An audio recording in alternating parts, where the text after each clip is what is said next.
Hello. Today we're going to go over understanding the Korg Volca Modular and asking the question, is it a Buchla Music Easel in your pocket? Now, for full disclosure, I don't own a Buchla Music Easel, but I do own a Volca Modular, and the picture you see is actually mine. First of all, let's understand some of the history. We're going to go over this briefly. There's East Coast versus West Coast synthesis. So East Coast synthesis is probably what you're more familiar with if you're into synths. Subtractive synthesis, as popularised by Bob Moog. And West Coast synthesis is more kind of an additive synthesis, as popularised by Don Buchla. Now, subtractive synthesis is what you're probably used to. You have a number of different oscillators that are added together via a mixer, but they're not actually modulated, although some subtractive synths do actually allow you to do this kind of additive style synthesis using what we call cross-modulation. And they're put through a filter, usually a resonant filter, which is part of the subtractive element of it, and effects. Now, additive synthesis, here's an example here of a Buchla Music Easel, is a kind of crude type of frequency or amplitude modulation depending on what you select. This can create quite interesting harmonic tones that are not as necessarily as musical as subtractive synthesis and a little bit more experimental. And the Volca Modular certainly falls into that camp. So before we actually decode the Volca Modular, let's just have a listen to it. This is it just with a basic stochastic pan in its very basic mode.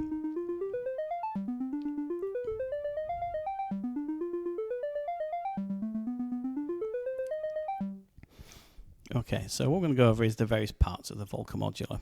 The clock and multiplier section, carrier oscillator section, modulation section, envelope generator, LFO, which they call a pulsar on the Buchla Music Easel, a dual low-pass gate, which is a type of filter but non-resonant, a sample and hold feature, which Korg calls the woggle, split and combine functions, the add and subtract function with attenuator, digital reverb, the control voltage in, and the sync in and out, and the sequencer features. And where possible, I'm going to actually show equivalent Music Easel functionality. So some of the symbols, well, Korg have created their own kind of little symbology for this. If you notice on number 1 here, you've got like kind of a clear section with a little hump. The clear section suggests inputs, where there's a little grey line next to it. You can see that means it's been normal. That means there's a connection internally, so you don't have to wire this up to make a sound. So I started with it unwired. Now the dark sections with the little hump as well, with a line coming out of them. So the dark sections are outputs. Now there is one area where this is not true, because the split and combine, it can be either way. But again, it's got a line coming out showing its normaled functionality.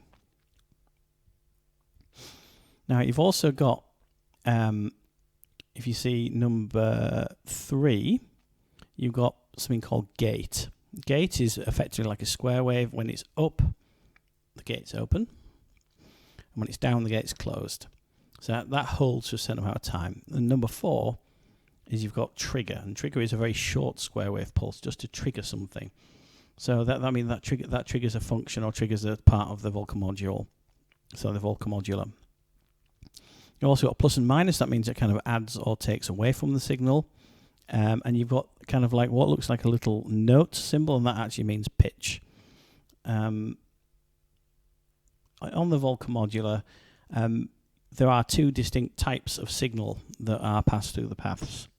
That is kind of control, which are things like the gate, and there's also pitch. And if you try and mix those 2 things up, actually what you'll find is you might end up with no sound out of the Volca Modular. Now, don't worry though, you can't actually damage the Volca Modular in this way. It's designed to be weirdly experimental. If you plug the wrong thing into somewhere, that's fine. It comes supplied with a number of DuPont patch cables. If you want to buy more, just look on Amazon for DuPont patch cables.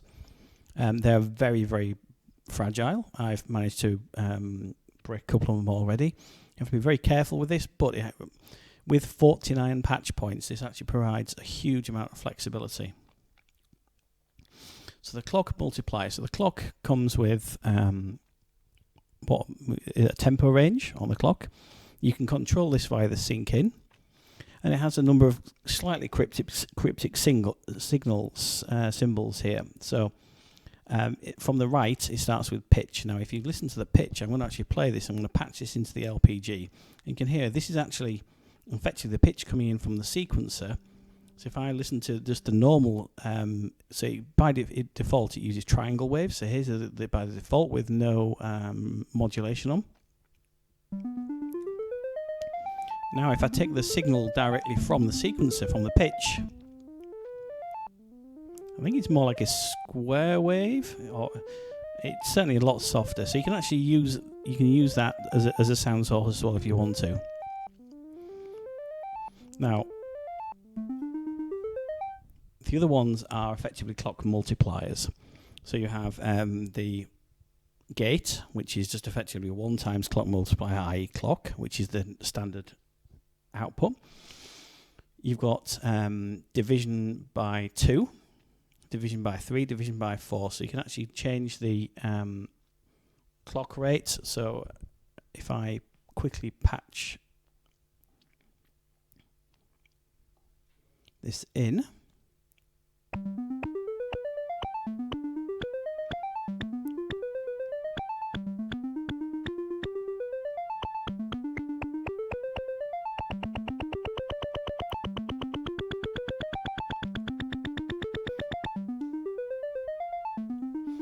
now I found it's very strange that although the symbol shows divide by 2, 3 and 4, I found that, so what you heard, the slowest one was by 4. So actually instead of dividing the clock itself by 4, i.e. speeding it up, it actually divides the clock pulses themselves by 4. So actually you end up with a slower sequence as opposed to a faster sequence. So the gate is the fastest one, and /4 divided by 4 is the slowest one. Now here comes the main section, and this is directly comparable to the Buchla one. Now the Buchla one, you notice, has a mixture of square wave, triangle wave and pulse. Now, as I've shown already, using the direct pitch output from the clock, you can actually get a square wave, and the other default is a triangle wave. So you can simulate some of these. I mean, obviously the Buchla has more control over that. One of the interesting things is you have the 3 main controls. So you have, if you notice on the outputs, you have what appears to be triangle wave, and that's actually, that wave is the modulator itself. So if I just play the modulator, put it into the LPG,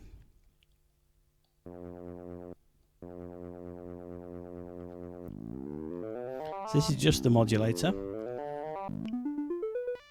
and this is just the carrier. It sounds almost high pass filtered, and when you take that patching out, you get the combination of the two. Now, the next one is the ratio, and that's basically the ratio of carrier to modulator. If I turn that up, well, it's not doing anything. That's because I haven't added any modulation yet. So if I now add some modulation, this is modulating the carrier by the modulator. Now if I turn the ratio up,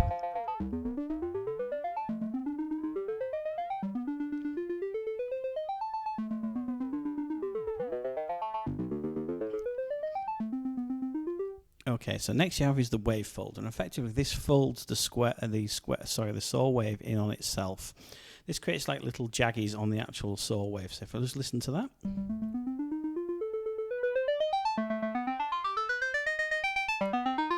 and if I add some modulation,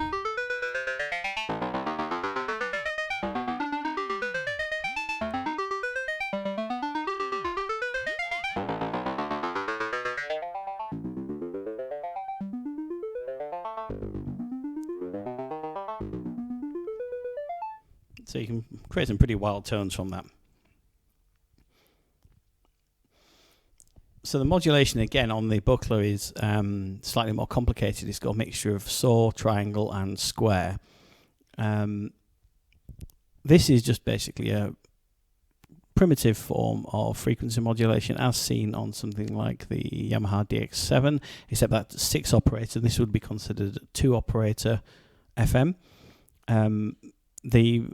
As with the case on frequency modulation, the more of that modulation you add in, the more complex the tone gets. Next thing we have is the envelope generator, and that's normaled out, so you can actually listen to that normally without actually adding any patch cables. Let's just listen to that. So it's also, the Buchla has a sustain, and the Korg does not. There is a long gate option which you can use on the keyboard to actually simulate some of that. Let's just listen to that. So if I just turn the attack and release right down, very short. Let's turn the release up. Now let's turn the attack up.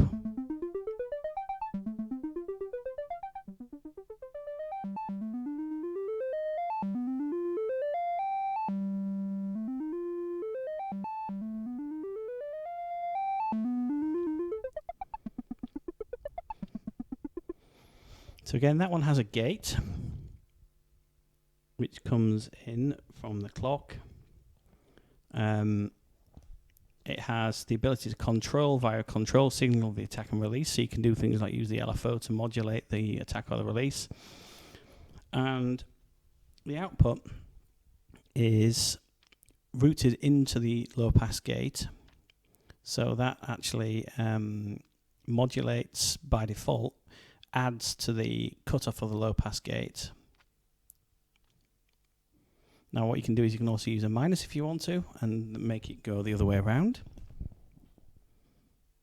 The next bit is the LFO. Now by default it's not actually an LFO, it's not normal to anything, so it doesn't do anything. You can pulse it on the clock if you want to, but if you just add one patch wire, you can turn it into an LFO.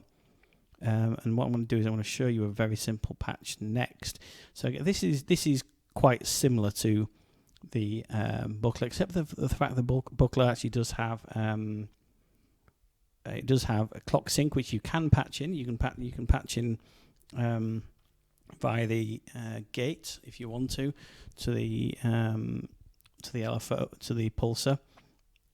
So here's a very simple one. What I'm going to do is I'm going to effectively modulate the wave folder from the LFO, and I've created an LFO by taking the trigger out of the LFO into the LFO, so it's going to continuously cycle.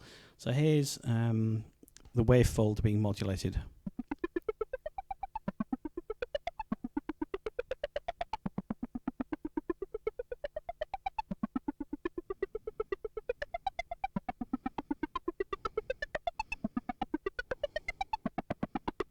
You get down, when you take the time down low, it can become quite granular. You can go the other way as well. You can. I've got that plugged into plus. I can put into minus.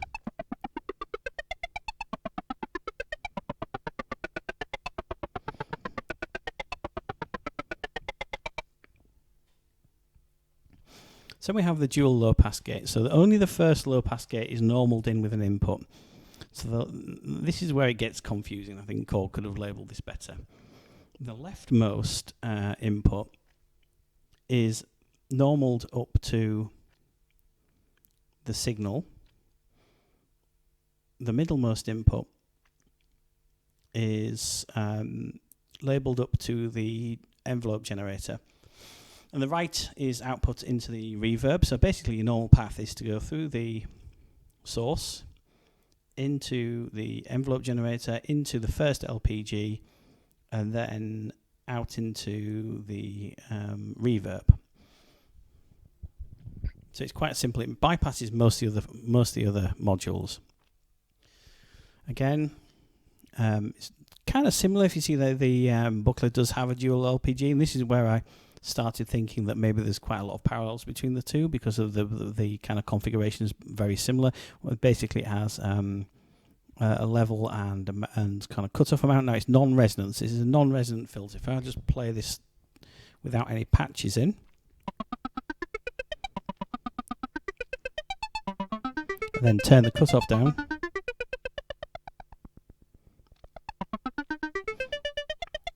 doesn't really sound very similar to a subtractive synthesis or filter. It doesn't have that kind of wow filter mouth sound. It's a very different kind of beast, but it does a very similar thing. So the next is sample and hold, and there is a random voltage generator in the Buchla. So this allows you to basically randomize, and you can send a pulse into this, so you can clock sync this if you want to, and you can send a signal into it. So if I send the output of the envelope generator into the woggle, and then I choose the top one, which is the sharp sample and hold, and then put it into the input of a low pass gate.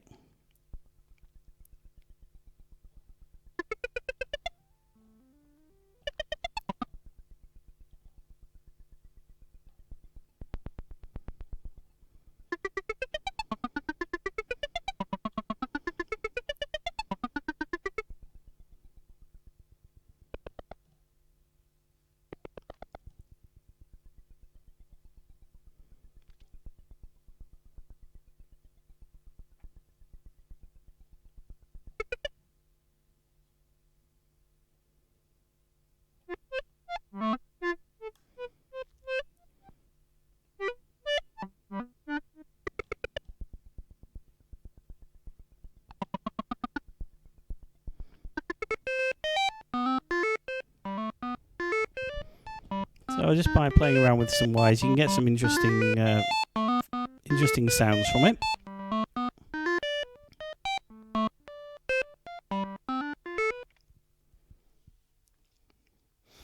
Now the next one's split and combine. Split and combine are interesting because it shows it's got 2 inputs and 4 outputs. So if I do, if I put the pitch from the clock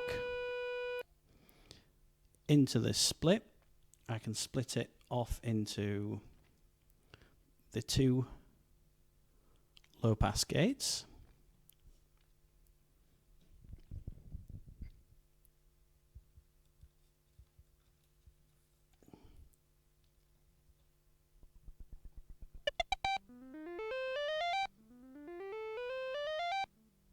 And I can then alter the low pass gates separately.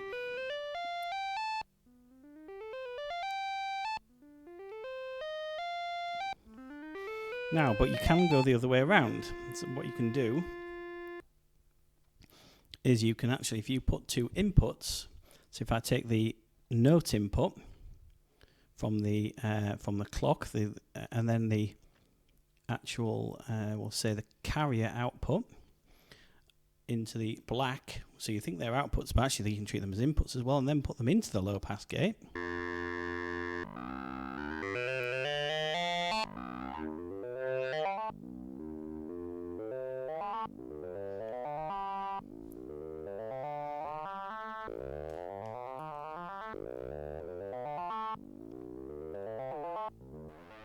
Or just into the from the actual carrier signal.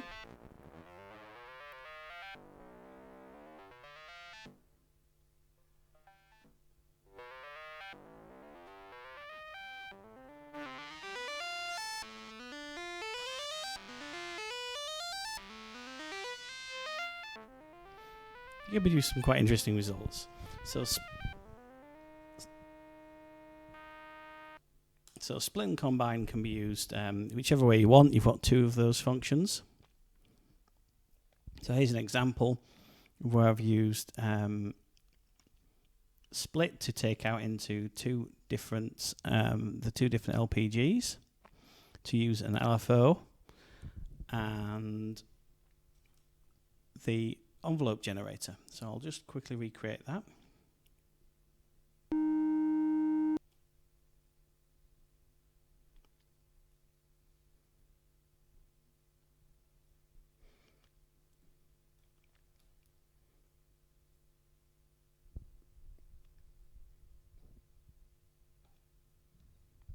So I'm plugging the outputs into the LPG output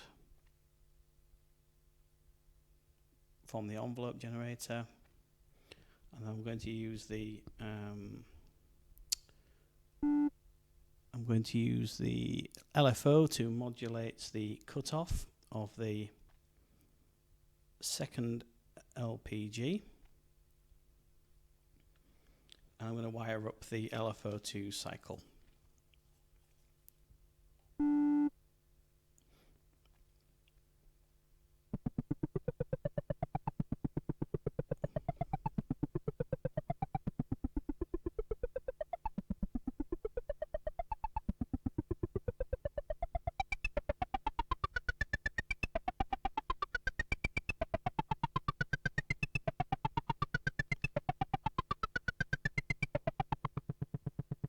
So I've got one signal which is like kind of a pulse.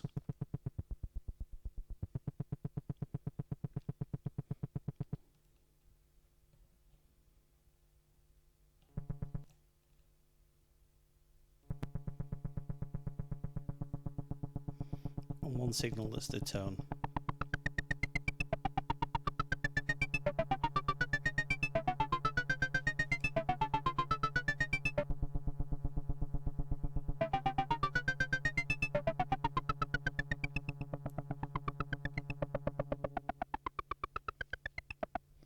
Which produces some interesting results.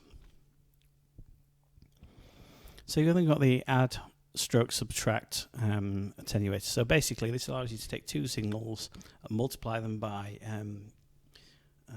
a potentiometer.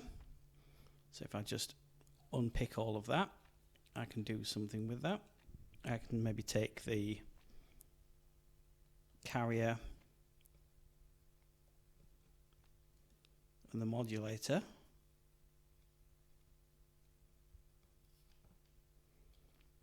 and put them in there. You can also have something input as C as well if you don't want to use the attenuator, and then put that into the LPG. You're going to use plus.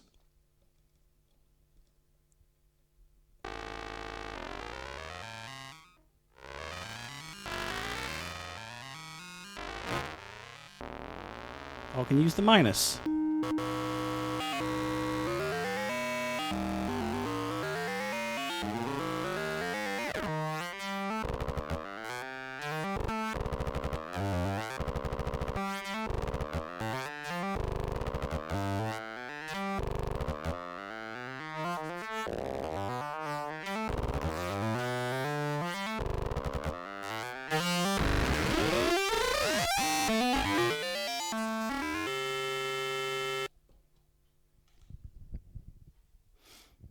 And then you've got the digital reverb, which is actually a great sounding reverb. It's really quite spacey. So put a signal into there.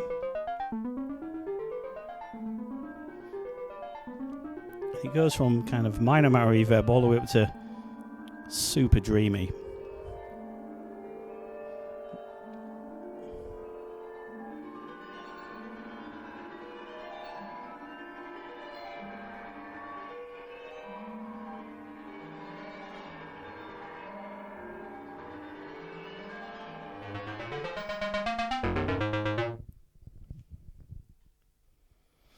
Then what you got is control voltage in, and that's an 1/8 inch jack, and it basically takes in a pitch, which is denoted by the note, and the actual control voltage itself and the gate effectively.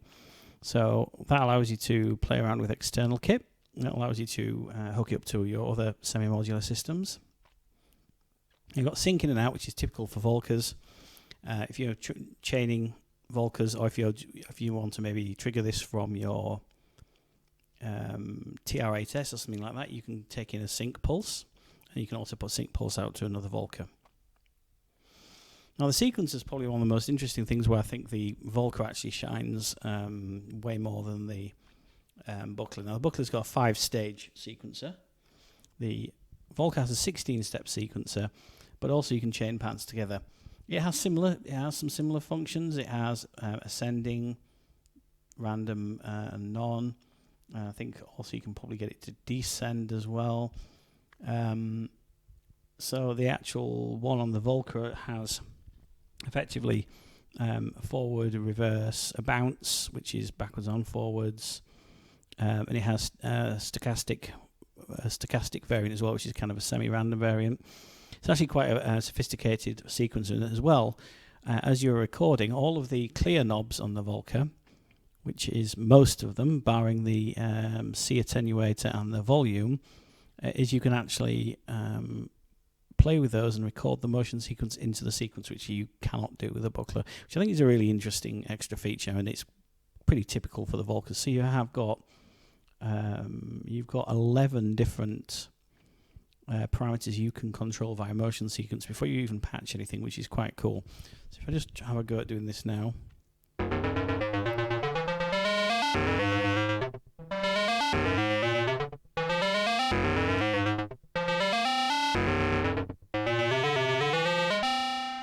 So there I just simply twisted the cutoff knob as I was recording. So you can produce quite a lot of variation in patterns even without patching anything. So I guess the final question is, well, is it the Buchla Music Easel in your pocket? Well, kind of. I think it is. It has a lot of the features.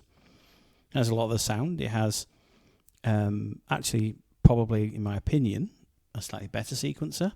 You can use the last step to simulate that 5-step sequence if you want to. You're not forced to have 16-step patterns upwards. You can also change things like the active steps, so you can switch steps of a sequence on and off, which is brilliant. So if I click the active step,